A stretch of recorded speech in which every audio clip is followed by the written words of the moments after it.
Kun Raadiyoo Sagalee Oromooti.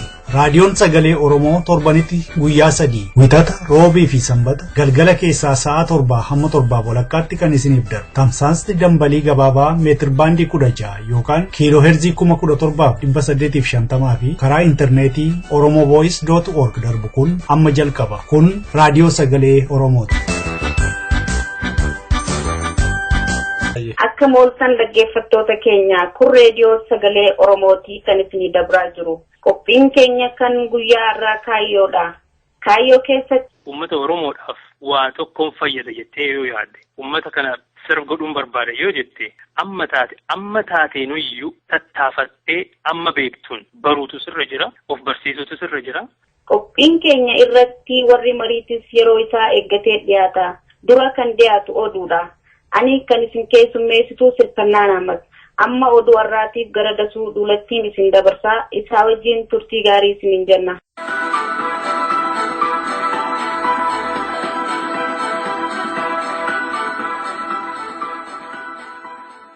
Akkam jirtu dhaggeeffattoota keenya, oduu har'aa ana dasuu duulaatu isinitti hima. Jilli miseensota mana maree US Ameerikaa tokko michooma daldalaa cimsachuudhaaf gara biyyoota Afrikaa 5tti imaluudhaaf jiru. Bakka bu'aan kutaa Minnesota Senator Al Franken dhimma Oromoo kaasanii qondaalota Itoophiyaa wajjin haasa'uudhaaf jira jedhanii wayita Finfinnee deeman. Oduun waajjira Seneetoroota Ameerikaa Waashingtan DC irraa jimaata kaleessaa ba'e akka jedhutti jilli Riippablikaanotaa fi Dimokiraatota irraa walitti dhufan kun Itoophiyaa, Rwaandaa, Gaabonii fi Keep Verde deemanii haala daldala waloo cimsachuu danda'an irratti qaamota adda addaa dubbisuudhaaf jiru. Senator Al Franken immoo addatti yeroo Finfinnee deeman waa'ee hacuuccaa Oromoo irra jiru kaasanii qondaalota biyyattii wajjin dubbachuudhaaf karoora qaba jedhan. Baqattoota Sumaalee Itoophiyaa keessa jiranis dubbisuuf deemu. Franken Itoophiyaan mirga Oromoo akka eegduuf mootummaan isaanii Ameerikaan dhiibbaa barbaachisu akka irratti gootuuf mana maree Ameerikaa keessatti kaasaa jiru. Very high priority to push the Ethiopian government and especially our own government to push the Ethiopian government to respect the rule of law, and the Oromo have been effectively marginalized in the political process. That is wrong when it comes to any group, but it's especially a problem when you're the largest ethnic group in a country. Itoophiyaa keessaa namoonni miiliyoona 24 ta'an beela'aniiru. Biyyattiitti waajjirri qindeessaa dhimma namoomaa mootummoota gamtoomanii Finfinnee keessatti baatii hagayyaa kana keessa qofaa namoonni miiliyoona 4,500 ta'an gargaarsa nyaataa hatattamaa isaan barbaachisaa jedhe. Kanaafis immoo doolaarii Ameerikaa miiliyoona 300 fi miiliyoona 86 akka isa barbaachisullee gaafateera. Caamnii fi yerootiin gargaarsa namoota kanaaf geessuu hanqachuun akka sababaattis eere oochaan. Itoophiyaa keessaa barana namoonni miiliyoona 24 ta'an beela'aniiru. Isaan keessaa immoo miiliyoonni 14 nyaata hatattamaan argachuu isaan feesisaa jedhe liigii mirga dhala namaa kan gaanfa Afrikaa. Hongeen kun Oromiyaa keessattuu bahaa fi dhiyaa Harargeetti daranuu hammaataadha jedhanii dura ta'an jaarmicha obbo Gaarumaa Waaqessaa mootummaan Itoophiyaa beelli jiraachuu isaayyuu dhoksaa jira wayita jedhan. Baay'ee mara kuma qabaani duraan jalqabee uummanni Harargee keessa jiran irra caalaayyuu walitti bu'iinsa warra bishaa mootummaan achiisee bobbaasee irraatti jalqabee uummanni buqqa'ee sun bakka isaatti illee deebiin beelaa saaxilameera. Waggaa tokko dura kunaan jalqaban ammayyuu miti. Kanaaf irra caalaayyuu Harargee keessaa fi Affaarii fi naannoo Oromoota naannoo sana jiranii jiru baay'ee hamaadha. Walumaa galatti miiliyoona 24 beelaa jira. Keessaa immoo 14 immoo har'aa boritti gargaarsi hin qaqqabu taanaan gaaga'umsa guddaarraa akka odeeffannoo qabnu mootummaan kun hamma ammaattillee amanuu hin dandeenye. Han ammaatti danda'e gargaarsa gochuu kan hin dandeenye yookiin immoo hiikaa barbaadu waan hin barbaanneef yookiin waan feeneef waan kun babal'achaa dhufeera. Ammaa kana daasporaan namoota affeeranii wanta godhamu jira. Miiliyoona 20 beela guddaadhaan saaxilamee osoo jiru mootummaan sun abbaa irree ta'uusaa kan agarsiisu horii baay'ee baasee namoota affeeree lafa gurguruuf yeroo jirutti uummanni hammi kun dhumaa akka jiru gurra kennuuf hin dandeenye jechaadha. Oromiyaa bahaa fi Affaar keessatti beellanni hurufarraa galuu dadhabanii allaatiitiin wayita nyaataman argamaniiru. Oromoonnis baadiyyaarraatii gara magaalotaatti godaananii midhaan barbaadaa jiru jedha oduun Hararraa nu ga'e. Itoophiyaan qonnaan bulaan biyya keenyaa miliyoona ta'aa jira, nyaataan of dandeenyeerra guddachaa jirra akka jettu beekamaadha.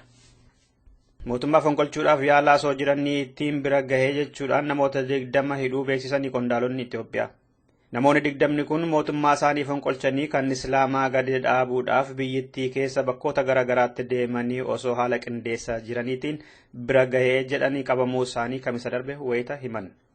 Jalqaba baatii kana keessa sagaleen keenya nuuf haa dhaga'amuu warra jedhuuf bakka bu'anii ka turan namoonni 18 himata wal fakkaatuun hidhaa ganna 7 hanga 22 itti murteessuun kan yaadatamudha. Dhumarrattis mootummaan Itoophiyaa mana kan jalaa diiga keessaa Oromoonni 2 rakkinarraa kan ka'e of ajjeesutu dhaga'ame. Duulli mana Oromoota diiguu bifa haaraan itti fufee jira jedhu jiraattonni Burraayyuu tokko tokko. Adoolessa keessa mana Oromoota diiguu kan eegalan godina addaa Oromiyaa naannoo Finfinnee jiran gandoota hundaa keessattis ittuma fufanii jiru warri qondaalota mootummaa. Bulchitoonni kunneen wayita qe'ee nama diigan bakka bu'umsaa fi yeroo gahaa namaaf waanta hin kennineef daa'imman manguddoo fi dubartiin illee ganna kanaan karaa irratti gatamanii jiru. Rakkina kanarraa kan ka'e Burraayyuu ganda Maaramii jedhamu keessaatii namoonni 2 of akka ajjeesantu himamaa jira. Oromoonni manni keenya maaf diigama jedhanii iyyannaadhaaf gara bulchiinsa Burraayyuu deeman keessaa namoonni 23 qabamanii hidhaa ganna 7 fi qarshii akka kaffalan itti murtaa'eera jedhu isaan kun. Oromoonni hedduun bulchiinsa magaalaatti hiriira nagaa ba'anii itti gaafatamaanii bulchiinsa magaalaa warra kaan hidhee akka nama 23 wayii hidhanii jiru. Waggaa 7 fi qarshii gara 30 hanga 40 itti murteessanii amma kana murtoodhaanii jiru. Dhaggeeffattoota keenya oduu har'aaf qabnu kanumadha. Sagantaalee keenyaaf anooni turtii gaarii.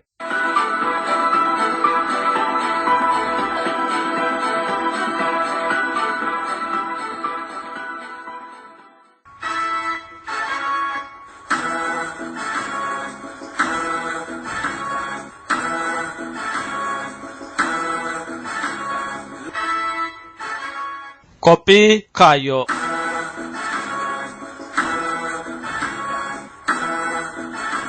Akka moltan dhaggeeffattoota keenya kun torbaanis sa'aatii kana kan dhiyaatu qophii kaayyooti. Qophii kaayyoo har'aa keessatti waa'ee eenyummaa fi afaanii irratti waa'illi keenya Aliyyi Galatoo Tsaggaayee Araarsaa waliin gaaffiif deebii adeemsisee jiru kutaa arfaffaa fi isa xumuraasaa qabannee dhiyaanneerra. Itti dhiyaadha. Maalirraa ka burqe namni baay'een amma afaan Amaaraa dubbatu jaalata, Oromiffarra yookiin ammoo Ingiliffa dubbachuu jaalata. Wanti kunniin waan amma guddina uummata Oromoo irratti amma fakkeenyaaf namni baratee doktora fa profeesara fa ta'e kunniin yeroo afaan ofii dhiisee afaan biraatiin haasa'u qalbii uummataa irratti rakkoo akkamii fida jettee yaadde afaan Oromoo haasa'uu qaban jetteellee bikkitamoo wattan?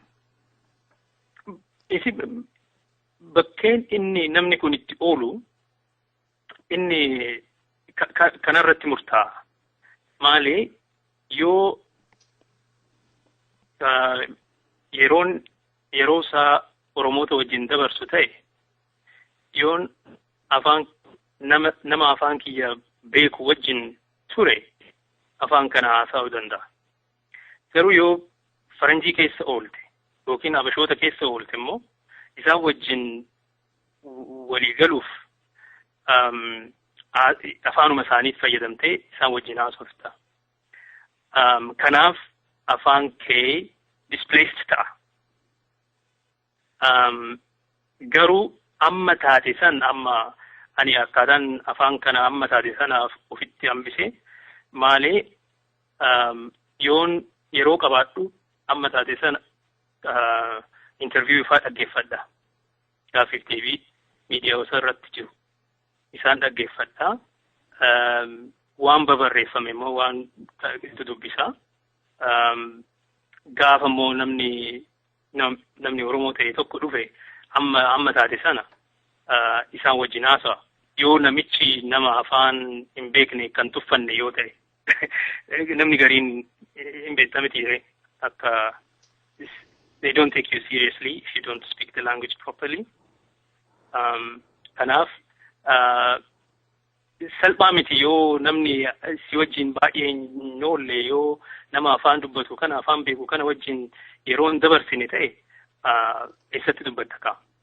Yookaan immoo yoo mana galtu maatiin kee yoo hin haasofne ta'e akkaanaa kana yoo kophaa jiraatte afaan kana akkamitti dubbatta. Garuu uummata Oromoodhaaf waa tokkoon fayyada jettee yoo yaadde uummata kana sirf godhuun barbaada yoo jette amma taatenuyyuu tattaafattee amma beektuun baruutu sirra jira, of barsiisutu sirra jira, isaan wajjin immoo neetwork gochuutu sirra jira. Amma taate san isumaan afaanuma beektu kanan barreessuu waan isaan si ergan immoo si barreessan dubbisu kanatu sirra jira.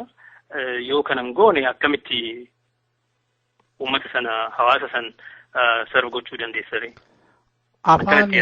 Afaan hojii Oromiffaa haa ta'u akka jedhame kanallee waajjiroota Oromiyaa keessatti afaanuma Amaaraatiin hojjetama jedhama. Ati waan kanarraa waan beektu qabdaa yoo ta'u taate haga hiree argatanii afaan Oromootiin hojjedhaa jedhanillee maaliif afaan Amaaraatiin hojjetan yoo afaan Oromoo kan tuffanne taate? Waan baay'eetu jira beeki. Amma siivil serviisiin Oromiyaa keessa jiru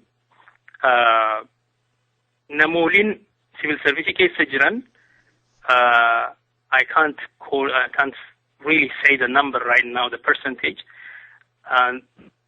Baay'een isaanii namoolii afaan Amaaraa dubbatu yookaan isaan afaan Amaarota afaan Oromoo beekan Oromiyaatti dhalatanii guddatan ijoolleen nafxanyootaa kana kanatu jira miti magaalaa keessatti dhalatanii guddatanii afaan Oromoo hin beeku. So at the moment of recruitment they will say I speak afaan Oromo, I write afaan Oromo. So eega qadaramanii booda garuu yoo walitti dhufanii biirootti walitti haasa'an afaan Amaaraatiin walitti haasa'u.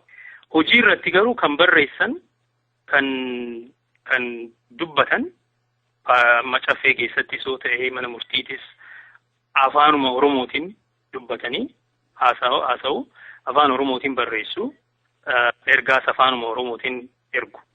Garuu socially when a client is gone they speak to each other in afaan Amaaraa most of the time. Caffeen afaanuma Oromootiin soqa. Manni murtiis afaanuma Oromootiin haasa'a. Poolisoonnis amma taasisan afaanuma Oromootiin katabu akkanumatti hojjetu isaanis. Garuu it's the social discussion that is usually done in Amharic. And then mootummaan Oromiyaa Finfinnee keessa jira. Finfinnee immoo namni baay'een dhufee isaa wajjin walqunnamtii qabu kun afaan Amaaraa dubbata. Dhufaniituma afaan Amaaraatiin itti haasa'u. Ijoolleen tokko tokko afaan Oromootiin itti dubbatti hin aarsiti irraa deemu. Amma faa naggaadeen kun faa investimentii dhufaa liizii ofiisii dhufaa kanaaf yoo itti haasa'u isaan afaan Oromootiin yoo itti haasa'an hin aaru. Deemanii akka biyya keessan dhufnee investiin goone akkamitti akkana nu gootu jedhanii iyyu. Gaafas warri bulchitoonni immoo mee homaa miti afaanuma Amaaraatiin afaanuma beekaniin itti haasa'a. Garuu waan barreeffamu ergaa itti kennitan xalayoota itti barreessitan kana afaan Oromootiin itti barreessitu. Sirni keenya akkanatti waan hojjetuuf garuu yoo dhufanii sin gaafatan afaanuma isaaniitiin simadhaa jedhanii keessa itti himuun natti fakkaata. Akka namni rifatee irraa hin fagaanne. Kana malee amma maali amma jaratu diinatu akkanatti waan kana akka waan guddaa godhee ibsa malee ammas wajiroonni afaanuma Oromootiin hojjetu. Garuu namni isa keessattuyyuu Oromoonni iyyuu afaan Amaaraa ittiin fayyadamu gaaf tokko hin agartata. Anis argeen beeka. Kun gaafii dhumaati. Namni tokko afaan ofii yoo kan beekne taate eenyummaa ofii beekuu danda'a? Eegaa afaan odoon beekin eenyummaa isaa beekuu ni danda'a. Garuu eenyummaan isaa inni beeku sun guutuu miti. Maali afaan kee keessa jira eenyummaan kee. Akka namni tokko jedhutti afaan kiyya qooqa kiyya, afaan kiyya sagalee kiyya, afaan kiyya akkaataa ani addunyaa kana keessatti ittiin jiraadhu ibsa. The way I am, my way of being in the world. Kanaaf eenyummaan kiyyayyuu afaan kana keessa jira. Qooqnii fi sagaleen kiyya isa keessa jira kan jedhuuf. Uummanni tokko tokko akka aboriginoota biyya kanaa,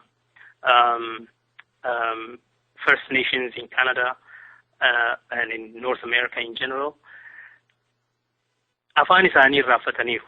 Afaan amma irraa badeera. Garuu eenyummaa isaanii hin irraanfanne.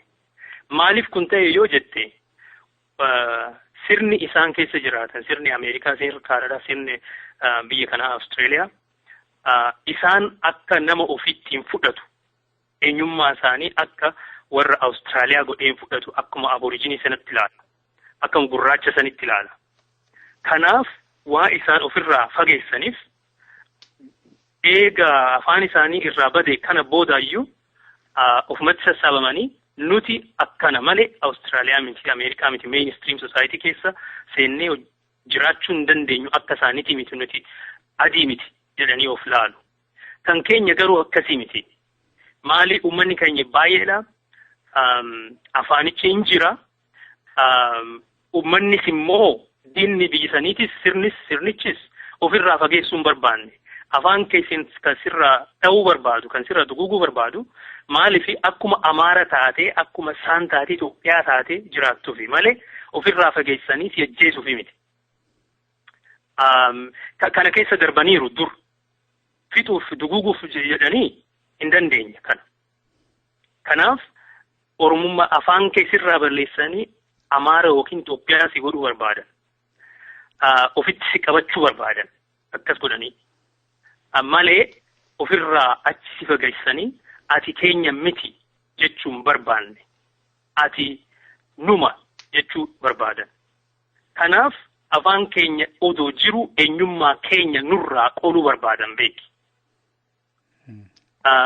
Garuu Oromummaan immoo aadaan isaa caccabee addaan bahee biyyi qoqqoodamee addaan bahee Wallaggaa, Shawaa, Arsii kana faa jedhamee Harargee kana faa jedhanii qoqqoodanii gaafa jiran sana seenaan isaa gaafa irraanfatame sana gaafa sanuyyuu afaanuma kanaan walitti qabamee Oromoo akka ta'e walitti ibsee Oromummaa isaa amma ammaatitti kunoo qabatee jira jechuudha. Kanaaf namni afaan isaa hin beekne eenyummaa isaa beekuu ni danda'a. Garuu eenyummaan isaa inni beeku sun guutuu miti jechuun barbaade. Sisteemni Habashaa sooftuweerii kennan barbaadu haardweerii kenna barbaada jaatta. Exactly. Sooftuweerii keessirraa qolee haardweerii ofitti fudhachuu barbaada. Jarri biyya kanaa immoo haardweerii ofirraa qoluu barbaadu beeki. Kanaaf sooftuweerii isaa wajjiniin achi gatan. Hedduu bareedaa ulfaadhoo akka gaarii dubbannee kun baay'ee namni hedduu waa hedduu irraa barata jedhee bikka atillee afaan Oromoo akka ajaa'ibaa haasoftaa kanaafuu afaan Oromoo kana itti deebi'ee namni biraallee intarviiwii godhuu qabaa waan biraa irratti jabaadhu kan fayyaa ta'e ulfaadhu. Fayyaa ta'etis baay'ee galatoomi. Sirriitti waan haasa'e natti fakkaatu garuu inuma shaakalaan jira, inuma yaalaan jira, inuma tattaafachaan jira. Gaafa biraa immoo akka bareedaa sitti haasa'a. Bareedaa kaa ulfaadha.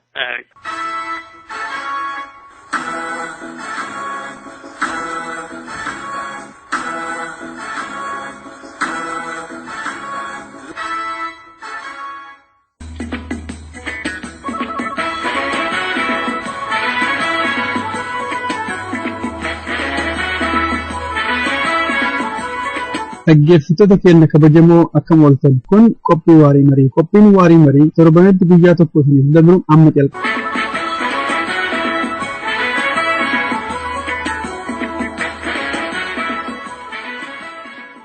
Guyyaa sanbataa kan dhiyaatu kun qophii waarii mariiti dhaggeeffattoota keenya. Qophii keenya har'aa waliin kan si waliin turru. Annaa basaa waaq jiraatti. Ani Saliyyi Galatoo. Ani immoo Dassuu Duulaati. Maarreen waliin turaan affeerraa keenyadha.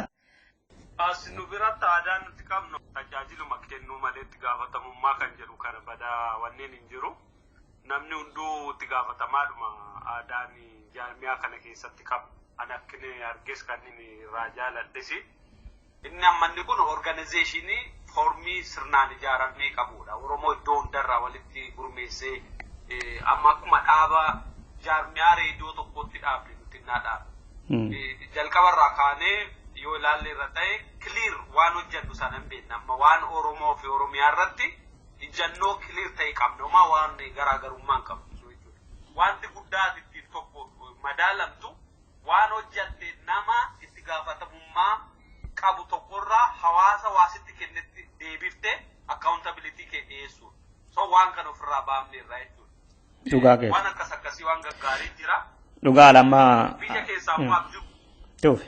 Waraanarraa otoo namni kun nama biyyarraa odeeffannoo nuu kennu horii mataa isaanii baasanii bilbila nutti bilbiluu reeddoon keenya gaafa amma sirnaan dhaga'amuu dideen dhaga'amne jedhanii nu beeksisu kun egaa amma namni hariiroo qunnamtiin karaa lama akka jiru nutti agarsiisaa jechuudha. Inni guddaan amma tokko jaarmiyaatiin hundeeffamanii kaayyootti dhaabbatan sana cichanii deemuun jaarmiyaa kana keessatti waan ciminadha. Waan hojjetan sana immoo miseensaa fi uummata beeksisuu heeraaf seeraaf masakamuu danda'uun wal jaalatan waliin hojjechuun kun wanta cimina jaarmiyaa kun qabu. Kan murteesse humna keenya keessaa immoo gargaarsi hawaasarraa argame muraasa miseensotoomaa fi namoota kaka'umsa qaban haga tokko isaan gumaachaniin wanta hojjenneef amma deemuu qabnu akka hin deemnedha. Dhugaadha. Yoo hawaasni kun reediyoo kanatti gammadee jiraate immoo akka nu gargaarullee asuma waamicha keenya goona. Mee filannootti deebinu filannoo kana gaa koloolessa keessa gaggeeffama. Rakkinoota amma nu quunname gara maallaqaa fi gara humna namaatiin jijjiira jennee eegama asirratti aliyyi. Muuxannoon jiru yeroo baay'ee namuma ijaare santu jallisee irra taa'a. Waan amma muuxannoon namni qabu reediyoo ebaluufa yookiin immoo miidiyaa ebaluufa jedha namni yeroo baay'ee jechuun maaliif namni tokko waan wayii jalqabe irraan balbala cufatee namni yeroo baay'ee taa'a. Kanaaf namni yeroo baay'ee lakki ka ebaluufa akka Oromootitti ilaalu. Wanti nu jenne miidiyaan kun ka Oromooti. Ka Oromoo akka itti ta'e akkitti beekamuun namni yeroo yerootti aangoo jijjiiramaa akka deemu namni martuu namni waa Oromoo waa hojjechuu barbaadu kan fedhii ummanni Oromoo odeeffannoo fi beekumsaa fi dammaqii gayaa qabaachuu qaba bilisummaa isaatiif jedhu qooda irraa fudhatu. Waan ta'eef jecha namni yeroo yeroo jijjiiru amma kaane filmaata boordiiti jira waggaa lamatti. Kanaaf waggaa lamaa yoo irra teetti achiin booda filmaata ta'a itti deebi'uu hin dandeetta yoo ummanni si file. Kanaaf filmaanni kun wanti inni jijjiiruu danda'u ilaalcha namni lakki miidiyaan kun ka ummata Oromooti waan jedhu itti uumuu hin danda'a. Maaliif nama miseensi nama jijjiiruu ka danda'u taate maaliif yeroo baay'ee miseensi waa jijjiiruu dadhabeera ulee hedduutti. Kanaaf miseensi nama aangoo irraa buusee nama ofii barbaade kaa'uu danda'u kun ummata Oromoo hamilee itti kenna jedhee bikka. Ka biraa immoo namni ammarra warri amma hojjete ilaalcha ijaarsaa irra jiran yeroo baay'ee jechuun illee dabalatee amma namni haaraa dhufu ammoo waan ijaarame waan dhufuuf aangoo kanarra waan hin turreef jecha waan ijaarame kana fuudhee afutti deemuu irratti hojjechuuf illee hiree uumaaf jechuudha. Maaliif namni waan wayoo ijaarte waan wayoo humna akka daa'imaa takka hin banneef ukkaamsitee ajjeefta yeroo garii. Yoo nama biraati yoo kennite ammoo akka biraa ta'a jechuudha. Kanaaf namni haaroftillee yeroo dhufu dandeettii haarawaa dhufuu danda'a, neetwoorkii adda addaa qabutu dhufuu danda'a. Kanaaf jijjiirama fiduu hin danda'a. Jijjiirama fiduu baate illee nu seera lafa kaa'anne san hojiirra oolchuu qabnaa jechuudha. Seerris hojiirra ooleet tartiibaan akkasitti deemeet kanaaf kana goone filmaanni akkanatti deema maali jedhame kanaafuu koreellee fi. Walga'iin kun qaamaan ta'a moo dhaabasa?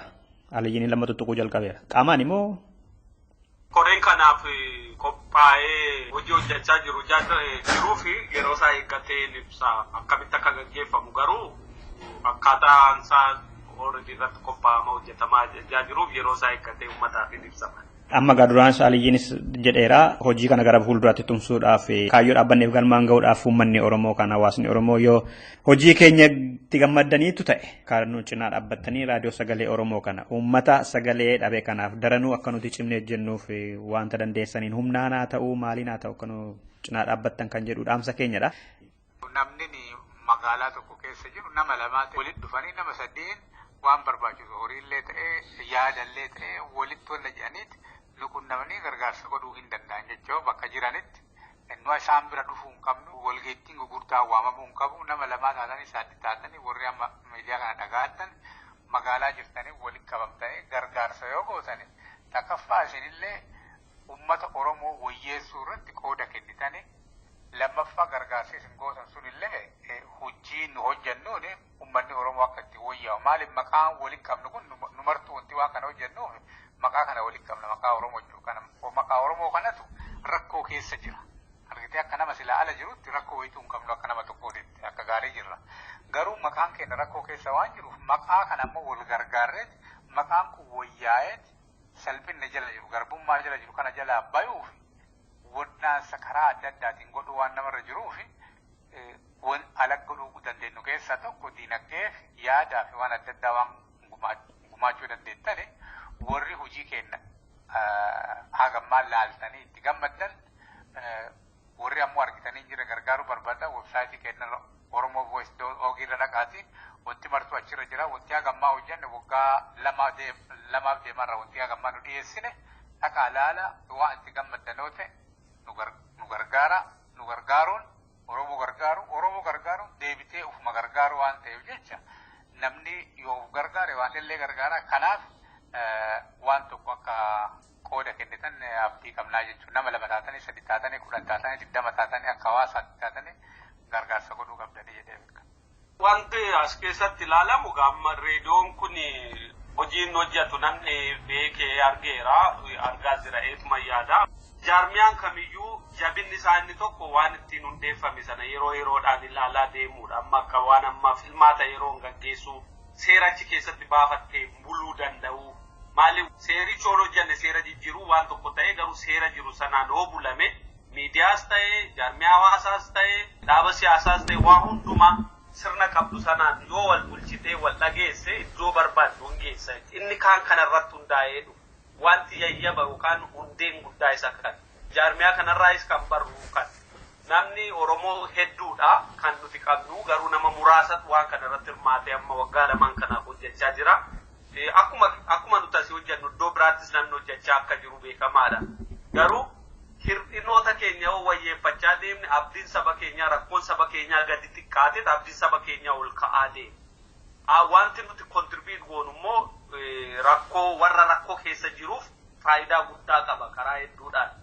Namni horii isaa inni yeroo qabu yoo yeroo kenne, inni horii qabu yoo horii kenne, inni beekumsa qabu yoo beekumsa kenne, inni ogummaadhumaaf dandeettii adda addaa qabu waan sana yoo gumaache rakkoon saba keenyaa gad xiqqaachaa deema jechuudha. Namni waa kennuu danda'u, waa itti dhaga'ame irratti hojjechuu danda'udha. Kanaaf reediyoo kana gargaaruudhaaf hojii gurguddaa hojjetamu hedduutu jira. Odeeffannoo kennuu, yeroo yeroon duuba bu'anii waa godhu, deeggartoota reediyoo kanaa bakka adda addaa takka maaliyyiin iddoo adda addaa horatanii fuudhanii kan keenya jedhanii akka dhalootatti fakkeenya ta'u gochuun hin danda'ama. Kanammoo walumaan irratti hojjechaa deemnaa kanuma iddoo jirrutti haa jabaannu sabni keenya otoo hin baratiin otoo hiree akkasiin argatiin waa hedduu nuu kaa'ee asiin nuu ga'e nuti immoo amma warri hiree bal'aa qabnu kun hiree kanatti fayyadamnee waan saba keenyaa advaansaa goonuu kan jedhudha kan hin dabarsan. Dhugaan anis yaada dabalataa hin qabu. Kabiraa kan isin jettan yaada kiyyadha. Dhaggeeffattoota keenya sagantaa keenya torbee lamatti qoonnee dhiyeessaa turre waa'ee filmaata boordii miidiyaa madda walaabuu yookaan immoo madda walaabuu faawundeeshinii kanumaan xumurreerra. Aliyyii Gallattoo Dhaabasaa Wajjiraaf Dassuu Duulaatu si waliin turre waan nu caqasaa turtaniif galanni keenya guddaadha. Nagaatti.